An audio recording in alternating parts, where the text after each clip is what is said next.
सबसे पहले आप सबको मेरी प्यार भरी नमस्कार। ओशो जी कहते हैं जैसे किसी भी आर्मी में जैसे ट्रेनिंग दी जाती है तो सन्यास का जो मतलब होता है वो उस ट्रेनिंग से, यानी कि जो सन्यास होता है वो उस ट्रेनिंग से बिल्कुल एक उल्टी ट्रेनिंग होती है। अब इस बात को समझने के लिए हम आगे बढ़ते हैं थोड़ा सा। तो जैसे कि आर्मी में एक सोल्जर को कैसे ट्रेन किया जाता है, उसे बार बार कहा जाता है कि टर्न राइट टर्न लेफ्ट, फिर टर्न राइट टर्न लेफ्ट, उसे बार बार कहा जाता है और सोल्जर को ये इंस्ट्रक्शन दी जाती है कि जैसे ही ये कहा जाए तो तूने तुरंत वैसा करना है। तो वो बार बार रोज घंटों यही प्रैक्टिस करते हैं। तो एक तरफ से देखा जाए तो ये कितनी बेवकूफ़ी भरा है कि टर्न राइट वो राइट तरफ मुड़ जाता है, फिर टर्न लेफ्ट फिर वो लेफ्ट की तरफ मुड़ जाता है। ये क्या हो रहा है, इसके पीछे कोई रीज़न सा समझ नहीं आता कि इससे क्या एक्शन हो रहा है, क्या लाभ हो रहा है। ये बिल्कुल बकवास सा लगता है कि रोज़ 1 घंटा सिर्फ इसी चीज़ पर लगे रहना।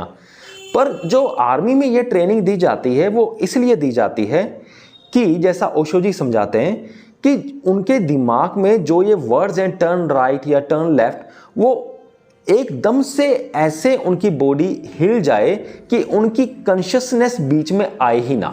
यानी कि सोल्जर के दिमाग में ये क्वेश्चन आए ही ना कि जब उसका कमांडर उसे कहे कि टर्न राइट तो उसके दिमाग में ये नहीं आना चाहिए कि क्यों, वाई, मैं क्यों दाईं ओर मुड़ूं या मैं क्यों बाईं ओर मुड़ूं, मुझे ऐसा करने की ज़रूरत क्या है।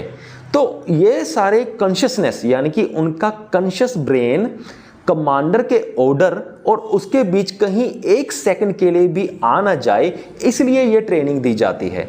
ओशो जी कहते हैं कि सोल्जर्स को एक मशीन की तरह बनाया जाता है ताकि वो लोगों का यानी कि अपने दुश्मनों का, सो कॉल्ड दुश्मनों का मर्डर कर सकें, उनको मार सकें बहुत ही आसानी से, एफिशिएंटली। क्योंकि अगर उनमें जो कॉन्शियस ब्रेन है अगर वो बीच में वर्क करेगा, अगर वो कमांडर और उनके बीच ये क्वेश्चनिंग आ गई भी हाँ मैं ऐसा क्यों करूं, तो उसके दिमाग में ये भी आ सकता है कि मैं इसे क्यों मारूं, मैं दूसरे पर्सन को क्यों मारूं, इसको तो मैं जानता ही नहीं। तो अगर ये सब आ गया तो क्या होगा, फिर सोल्जर दूसरे को मारने से पहले खुद सोचने लग जाएगा और दूसरा पर्सन उस सोल्जर को मार डालेगा। यानी कि आर्मी ट्रेनिंग में हो क्या रहा है, वहां पर सिर्फ एक्शन पे फोकस किया जा रहा है कि जो सोल्जर्स है वह तुरंत एक्शन ले और उस एक्शन से कॉन्शियसनेस यानी कि जो चेतना है, जो चैतन्य दिमाग है, उनको हटाया जा रहा है कि जैसे ही उसका बटन दबाया जाए एक्शन के लिए तो वो एक्शन ले और बीच में अपना दिमाग सोल्जर ना लगाए। तो ये सारी ट्रेनिंग होती है वैसे। पर ओशो जी कहते हैं कि सन्यास का मतलब ठीक इससे उल्टा है। जैसे आर्मी ट्रेनिंग में एक्शन से कॉन्शियसनेस को हटाया जाता है, सन्यास में ओशो जी कहते हैं कि जैसे वो सन्यास देते थे कि उनके सन्यास में एक्शन के साथ अवेयरनेस को घुसाया जाता है।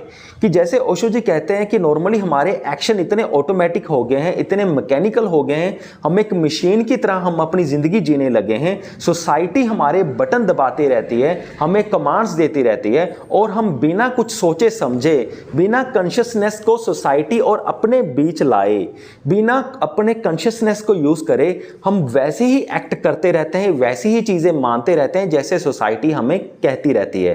पर ओशो जी कहते हैं कि उनके सन्यास में एक्शन के साथ अवेयरनेस को मिलाया जाता है ताकि हर पर्सन हर चीज को मानने से पहले सवाल पूछे कि ये मैं क्यों मानूं, ऐसा मैं क्यों करूं।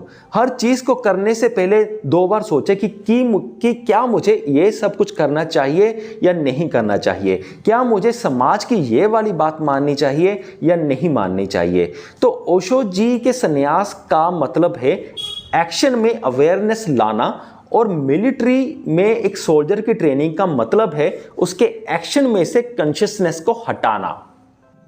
मुझे पूरी उम्मीद है कि आप सबको ये वीडियो समझ में आ गया होगा और मैंने डिस्क्रिप्शन बुक में पहली 5 बुक्स जो स्पिरिचुअल बुक्स है, बहुत ही अच्छी बुक्स हैं, उनके लिंक भी डाल दिए हैं। अगर आप उन्हें परचेज करना चाहो तो आप कर सकते हो और आप हर किसी महान इंसान की बुक्स को पढ़ें, ओशो जी की बुक्स को पढ़ें, जीडू कृष्णमूर्ति जी की बुक्स को पढ़ें, ओम स्वामी जी की बुक्स को पढ़ें। यानी कि जो भी कोई अच्छा विचार कहीं से भी मिलता है तो आप उन्हें ग्रहण जरूर करें और अपने आप को इम्प्रूव जरूर करते रहें।